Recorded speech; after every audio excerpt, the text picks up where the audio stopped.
Classificação indicativa. Livre para todos os públicos.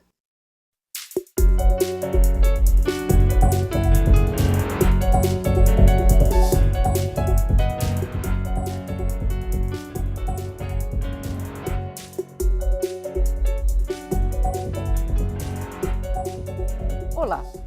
O aumento da competitividade da economia brasileira passa necessariamente pela solução dos gargalos na área da infraestrutura. Um dos principais problemas do país é o escoamento da sua produção agrícola, mineral ou industrial.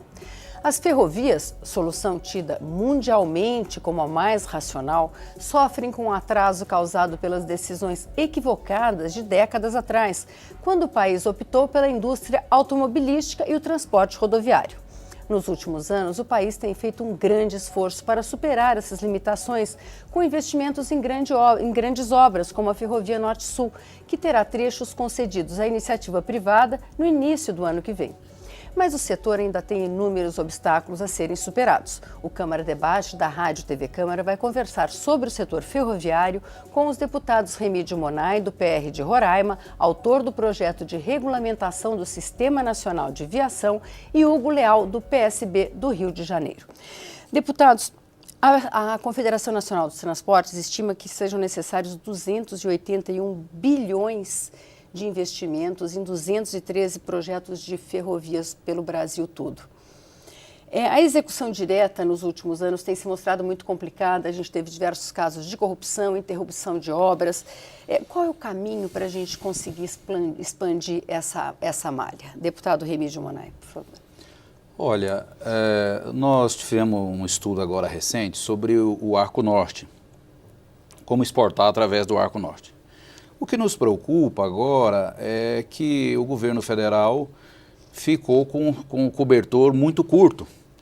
E, segundo informações do Ministério do Transporte, existe hoje, já licitado, aproximadamente 73 bilhões de obra, e o governo tem 3 bilhões em caixa para tocar essa obra. Então, nós da região norte reclamamos uma questão de uma desigualdade muito grande com a região sul e sudeste. Para você ver, por exemplo, nós não temos uma ligação hoje de Roraima com o restante do país. Nós vivemos num estado que nós somos vizinhos ao Pará e nós não temos uma ligação com o estado do Pará. Enquanto alguns estados da região sul e sudeste têm, às vezes, 2, 3 rodovias, algumas duplicadas, e nós estamos ali com um vizinho e não podemos ir lá no nosso vizinho porque nós não temos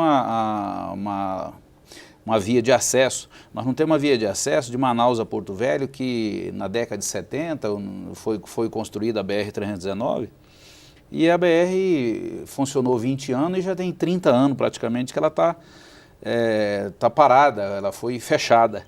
E nós estamos hoje lutando para ter um acesso à região sul e sudeste. Nós temos acesso à Venezuela, temos acesso à Guiana, mas não temos acesso à capital federal do nosso país. Então, a gente vê com preocupação esse cobertor curto aí, esse estudo que nós fizemos, nós demos aí uma solução para exportar a produção do Mato Grosso através da região norte. Isso não só encurta a distância, diminui o frete, mas desafoga aqui o Porto de Paranaguá, o Porto de Santos, que vem uma quantidade de carreta daquela região para lá já piorar o trânsito, que já é caótico aqui. Porque, em geral, a gente pensa o Brasil sempre trazendo tudo para a região sul e sudeste para exportar, mesmo que venha lá do norte e nordeste para baixo, e não ir para cima de uma vez. O Brasil se pensou no sentido sul. Sempre no sentido sul. Deputado Hugo Leal, como é que a gente vai resolver essa questão? Se tem 3 bilhões, precisa de 281. Bom, primeiro que a questão do custo já é uma situação que, não vou dizer que inviabiliza, mas dificulta muito. Mas uma questão de lógica da atuação da questão das ferrovias. Como foi dito aqui no início do programa, a desmobilização do setor ferroviário nos últimos 30 anos foi uma coisa que, infelizmente, trouxe consequências nocivas, porque o país optou pelas rodovias, pela implantação das rodovias, e nós arcamos com essa consequência de não ter nem alternativa. Como é que é o sistema hoje, em pleno século XXI, 2017? É um sistema caro e ineficiente. É impressionante, nós temos 28 mil quilômetros de ferrovias no país. Sabe quantos são efetivamente utilizados? 10 mil quilômetros. Essa é uma lógica que fica extremamente complicada. Pode dizer, não, o trecho vai ser utilizado, não, os trechos estão sendo... De rodovias já concedidas. Eu não estou falando nem da Norte-Sul, eu não estou falando da ferrovia Norte-Sul, estou falando dos trechos. E o que acontece com esses trechos das ferrovias? Na comissão mista da medida provisória 752 ficou muito nítido isso. Ele é quase que um monopólio. 75% do que passa pelas ferrovias é minério de ferro. Ou seja, interessa a um determinado segmento, setor, e é uma dificuldade fazer o que a gente chama de interoperabilidade, ou seja, fazer as operações que sejam, principalmente da questão dos grãos. Por que os grãos, já que existe uma ferrovia, existem ramais que saem do centro-oeste, por que não trazer os grãos por trem? Porque às vezes fica inviável, porque a prioridade será sempre do leito para o transporte de minério. Então, isso foi o foco da discussão. Então, nós temos uma questão que é de curtíssimo prazo, de médio prazo e de longo prazo. Deixa eu só voltar um pouquinho, deputado, para explicar isso. Quer dizer, as ferrovias são usadas exclusivamente para o minério de ferro? Quer dizer, os grãos, os produtores de grãos não poderiam usar? Podem, mas aí você tem que depende da vontade do explorador, do concessionário. Isso é uma então, ilógica. Legalmente... Dá licença, deixa eu explicar para o nosso telespectador. Para a gente entender melhor. É como se pega uma BR, a BR-101 é concedida. Então eu vou dizer assim, nesta BR só passará os caminhões que eu tenho que transportar, os caminhões de, sei lá, de algum tipo de produto. E na rodovia não dá para você fazer isso, não tem exclusividade, faixa exclusiva. Mas na ferrovia, sim. A lógica das concessões foram essas. Então, a prioridade é do explorador, é do concessionário. Então, quem que são os concessionários no Brasil? MRS, minério de ferro. A Ferrovia Centro-Atlântico, também de minério.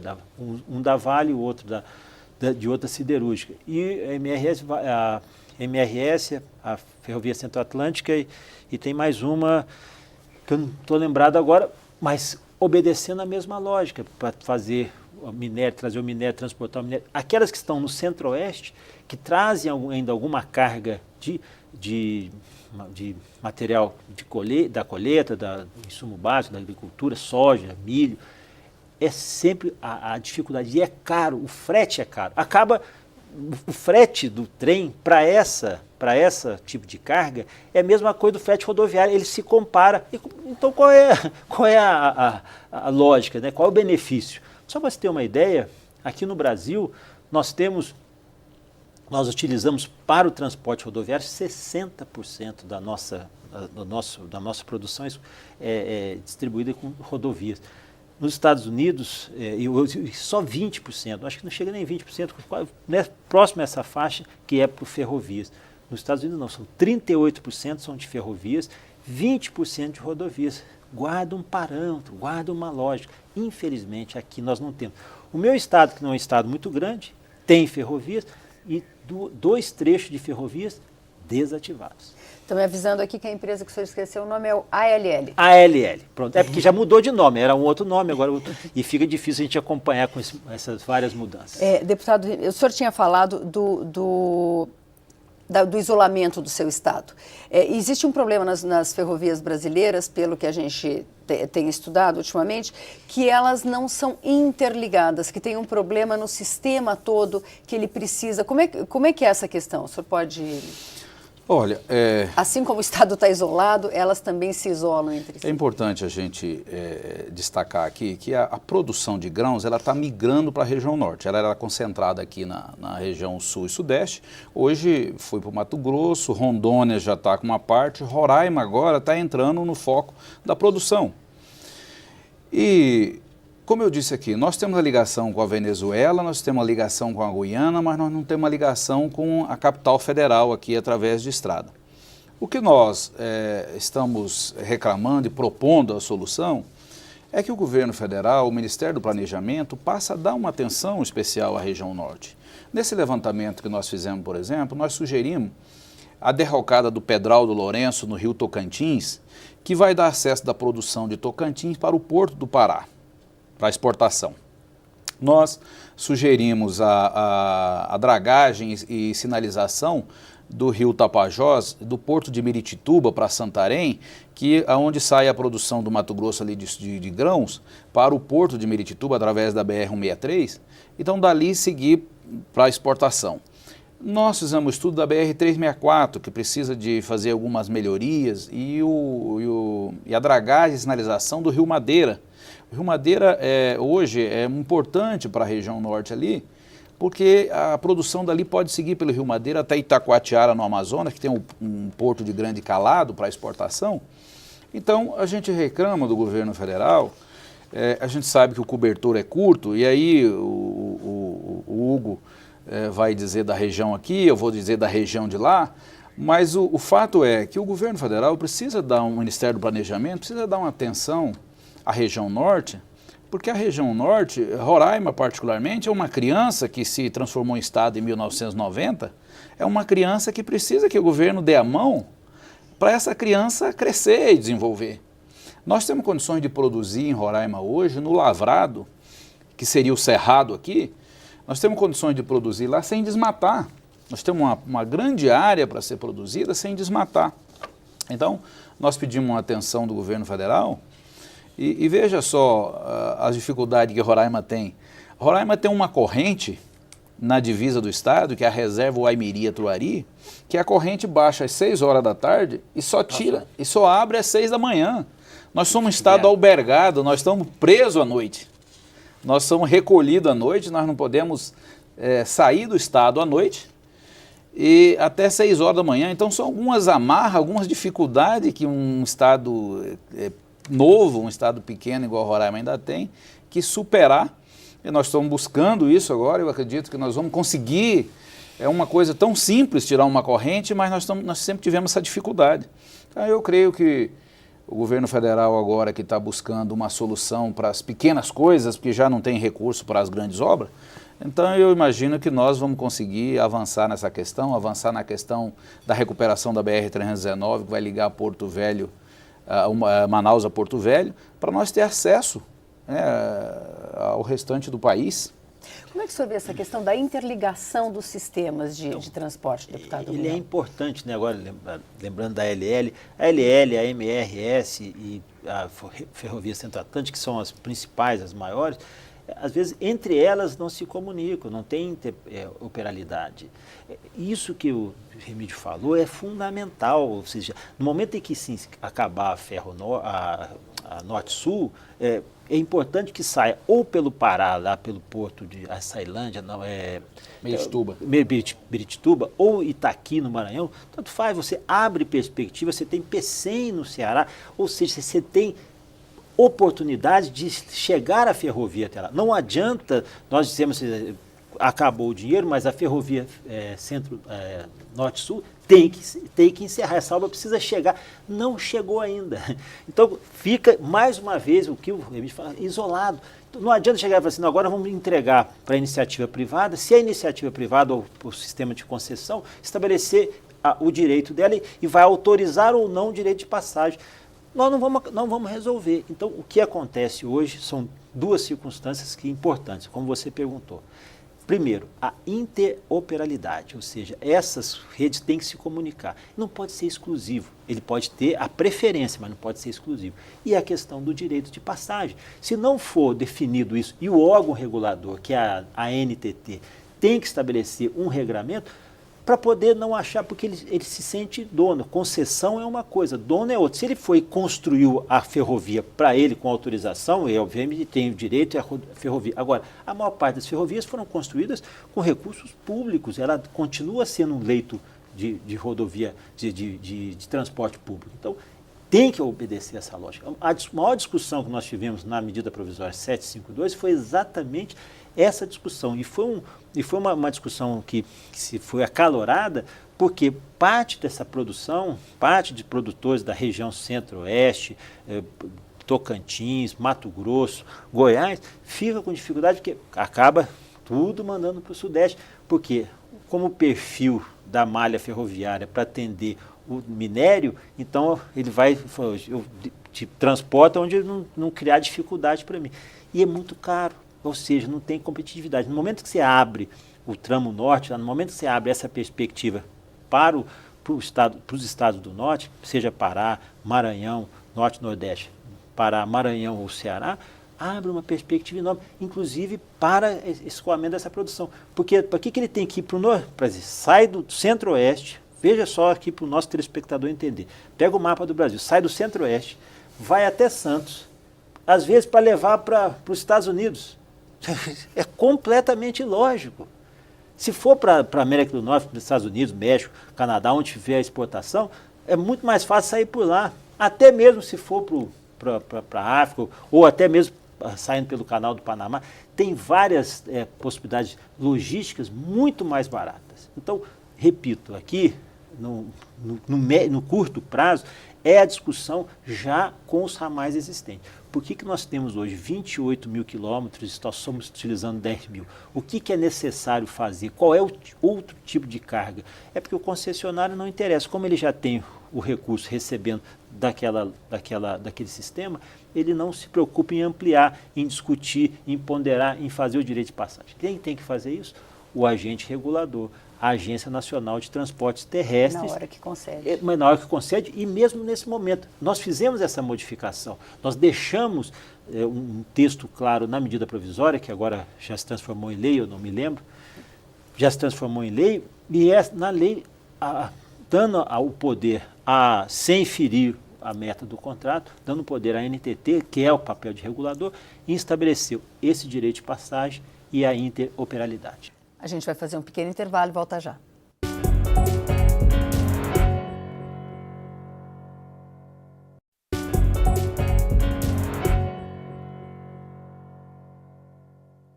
O Câmara Debate está de volta. Hoje nós estamos discutindo as ferrovias do Brasil com os deputados Hugo Leal, do PSB do Rio de Janeiro, e Remídio Monay, do PR de Roraima.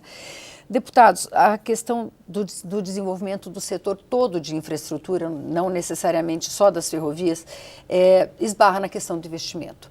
A opção tem sido das parcerias público-privadas, essa é uma opção praticamente internacional, mas o Brasil não tem conseguido muito interesse do setor privado em investir no setor de transporte. O senhor vê alguma saída, deputado Remídio?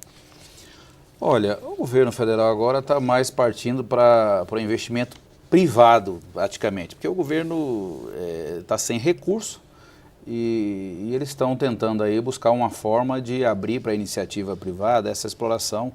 E aí a preocupação é aquilo que o Hugo estava dizendo aí, é de concentrar na mão de poucos, né? O que eles depois vai monopolizar, né?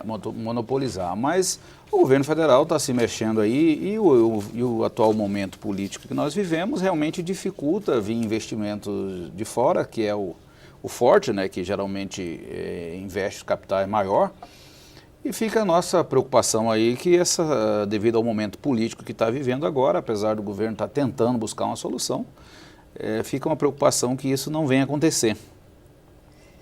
Pois é, deputado Hugo Leal, como é que o senhor vê essa questão? Porque as tentativas, mesmo no governo Dilma Rousseff, já houve diversas tentativas de licitação, de concessões. Há a previsão aí da Norte-Sul, mesmo ela estando inacabada, e para acabar de construir, qual uma solução para isso? Eu continuo achando que a solução, uma vez que haja dificuldade no momento para os investimentos públicos, né, eu acho que eles sempre serão úteis, fundamentais. Eu acho que o que desenvolve a economia de um país são investimentos com caráter público, não tem nenhuma dúvida disso. No momento em que haja essa dificuldade maior, você faça essa parceria. Agora, a parceria tem que ser com uma lógica. É óbvio que o parceiro privado quer a obtenção do lucro. Ele quer o lucro, ele não interessa, e ele não vai pensar numa situação maior, vai saber o que vai ser melhor para ele. Então, no momento em que você estiver, e isso foi o fator da discussão, agora eu lembrei da Lei 13.448, que nós aprovamos aqui, numa medida provisória, o foco foi exatamente esse. Podemos conceder, sim, né? Nós não somos contra a não concessão, pelo contrário, eu acho que era uma excelente alternativa das concessões ou das PPPs, desde o início se obtém uma lógica, demonstrando a integração da malha, a interoperabilidade e a questão do direito de passagem. Acho que essa seria assim, uma solução ideal para outros investimentos. Existem outros parceiros, existem outras empresas ou instituições que atuam no setor de logística que querem investir também, que querem vir investir. É que o setor aqui hoje está tão monopolizado, tão circunscrito a um determinado segmento que acaba não interessando. E, infelizmente, às vezes a ação do governo federal, onde pôde realizar, acaba, infelizmente, desvirtuando. Nós tivemos aí processos de corrupção, infelizmente, e é um setor muito monopolizado, não só na sua exploração, mas também nas construções. Acho que eu repito que todas as vezes que abre uma possibilidade disso, o país sempre acaba buscando um pouco da China. Mas a China tem uma lógica do modal ferroviário enorme e com muita experiência. Pode vir aqui e fazer esse trabalho também. Existem resistências, mas nós temos que ver se essas resistências são maiores do que os investimentos que poderão surgir aqui no país. Eu continuo defendendo, na mesma lógica do deputado Monay, essa mudança do investimento da forma logística para a região norte e nordeste do país, como alternativa ao desafogamento, não a eliminação, mas ao desafogamento do que acontece hoje no Sudeste. Quer dizer, essa sobrecarga tem trazido prejuízos para o país e aumentado o tal do custo Brasil. Solução? Continuo vendo a solução dos recursos federais. Dificuldade?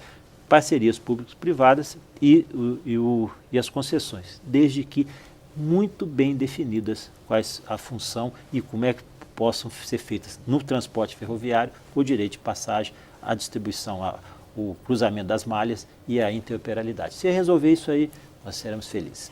Deputado Remígio Monarque, o senhor falou o que falta para o seu Estado. Como é que o senhor vê essas mudanças? O deputado Hugo Leal falou da importância deles para desafogar a malha do Sul e Sudeste, desviando boa parte desse tráfego para o Norte e Nordeste. Qual a importância disso para o desenvolvimento regional da sua região? Como é que o senhor vê isso? Olha, nós nesse estudo que nós fizemos agora do Arco Norte, foi identificado um deles que a gente precisava fazer a atualização do SNV. O SNV foi aprovado... Sistema Nacional de Viação. Sistema Nacional de Viação. Em 2012, foi atualizado, né? Ele saiu da atualização, só que o governo, na época, vetou parte do anexo que foi apresentado nessa lei, e isso fez com que, a partir de 2012 para cá, todos os portos, ferrovia, rodovia, aeroporto, ficasse prejudicado para se incluir no SNV. Tudo que foi aprovado aqui na Câmara foi vetado lá, por causa desse veto que houve na época da lei, a lei ficou parcialmente prejudicada. Então, nesse estudo que nós fizemos, nós identificamos essa necessidade de fazer essa atualização, de corrigir esse erro que ficou. E nós apresentamos essa lei está sendo agora na CVT, está sendo relatada. Nós tivemos com o ministro do Transporte, o Maurício Quintela, que se propôs em criar um grupo no Executivo para auxiliar na atualização dessa lei. Então, por exemplo, nós temos um porto de Roraima que nós queremos construir agora. O ministro do Transporte foi sensível à nossa solicitação de atender. Os técnicos fez o levantamento, deu o ok, a viabilidade, só que ele não pode ser incluído no sistema de... Se ele é incluído, qual a mudança? O que modifica? Porque pode ser construído, e ele não pode ser construído enquanto não se incluir no sistema de viação. Então, nós temos uma dificuldade devido a essa lei que foi vetada parcialmente. Nós não temos como incluir nem porto, nem portos, nem aeroportos, nem rodovia, ferrovia hoje no Sistema Nacional de Viação. Então, se não tiver incluso no Sistema de Viação, não se pode construir. Então, nós estamos com essa lei em tramitação aqui na CVT. Comissão de Viação e Transporte. A Comissão de Viação e Transporte, para que a gente possa atualizar essa lei para fazer essa inclusão. A outra coisa também, que particularmente para a nossa região, e principalmente a nossa região, mas é um problema do país, é a questão ambiental.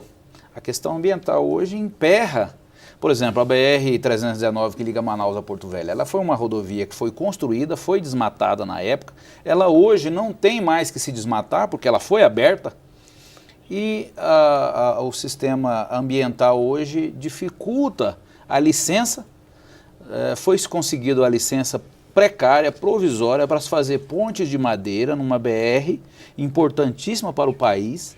Foi conseguido só a permissão para fazer ponte de madeira, para fazer a terraplanagem, mas não pode fazer nem ponte de concreto e nem o asfaltamento. Então, nesse estudo também nós estamos apresentando algumas mudanças na lei ambiental para que rodovias como essa não precisem se tirar licença novamente para recuperar, porque nós não vamos construir uma rodovia, nós vamos recuperar uma rodovia. Então, nesse estudo também nós estamos apresentando ali algumas sugestões de melhoria nessa questão do meio ambiente, como na questão do Sistema Nacional de Viação.